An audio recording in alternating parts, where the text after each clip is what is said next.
Hey, good morning. Good morning. It's 3:48 a.m. on my way to the gym. It's Wednesday. Happy birthday to my son Malachi. He's 16 years old. Trying to get him to see that life is not about one day, but an accumulation of multiple days that add up to a great life.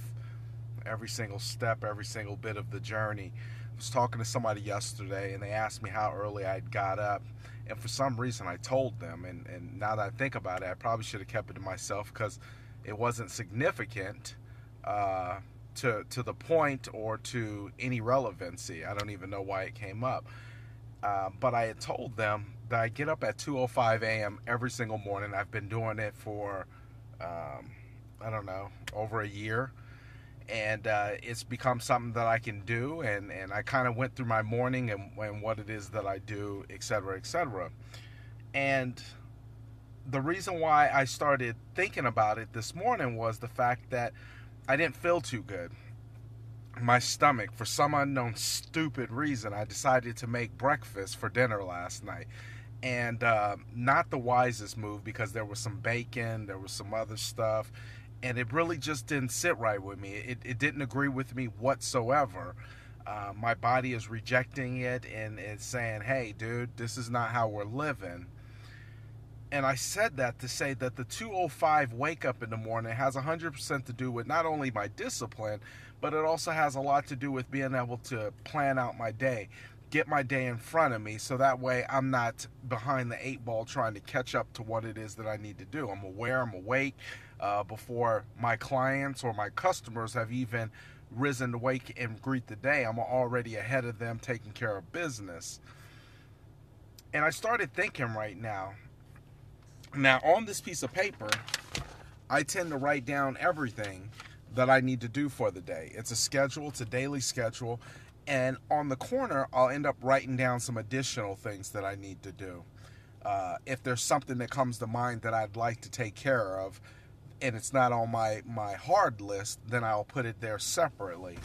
And this morning, I started thinking about waking up at 2:05 in that conversation, and I really said that if I want to make true drastic change and difference in my life, I have to be able and willing to challenge myself at every single corner, in every aspect of life until I've achieved what it is that I came for. And I started thinking, one, you shouldn't have ate what you ate last night. That was absolutely just a bonehead move. You work too hard on your body. You're working too hard physically, and you're working too hard in your business to get ahead, to utilize that energy to propel you to the next level.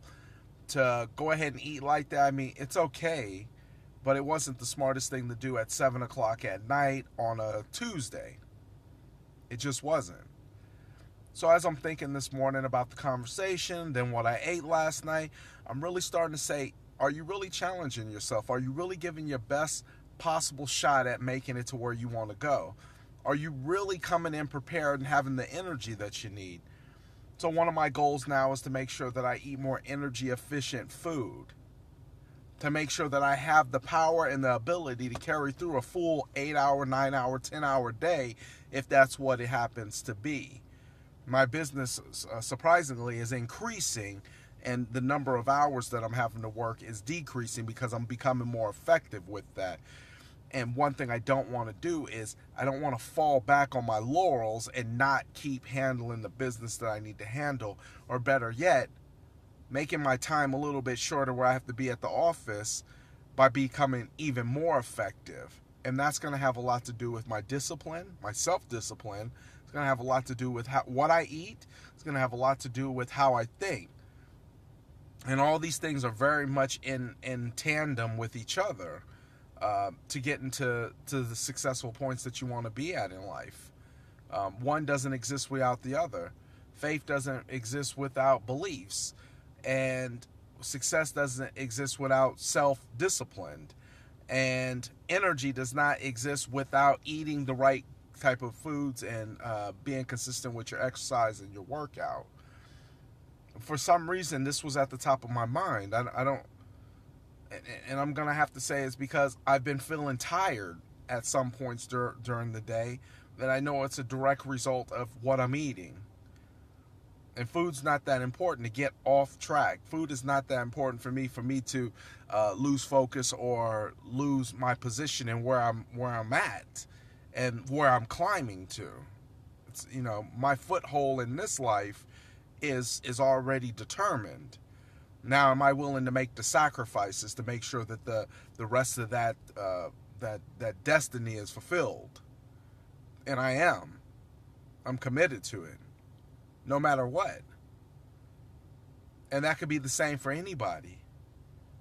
If you're really committed to something, commitment means that you've given up all other options besides the one that is the ultimate goal, the prize, the thing that you want at the end of that rainbow. That is commitment.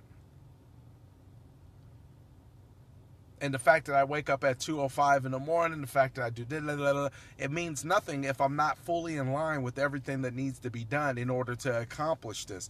Yeah, there's stepping stones. There are things that you should accomplish, and there are things that you should take pride in, and you should congratulate yourself for along the way. At each interval, there should be a congratulation ceremony, a small private ceremony where you pat yourself on the back or reward yourself.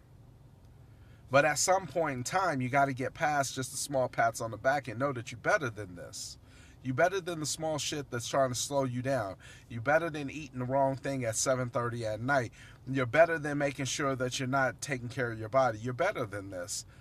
The small pats on the back are good when you're starting off. But when you're all the way through the thrive of things, it's time to stop patting yourself on the back and start kicking yourself in the ass. So I'm going to go to the gym. I'm going to make it a goal of mine today to make sure that I eat high energy producing food so that way I can be the best that I can be. Studying the market, staying on top of it, because it's all a progression. In my master bathroom on my wife's side of the sink, I've put up pictures of her dream board, what she wants, so that she can look at it every morning before she leaves out. And I didn't have mine in front of me. I have one on my desk and I have one up on the walls in my office.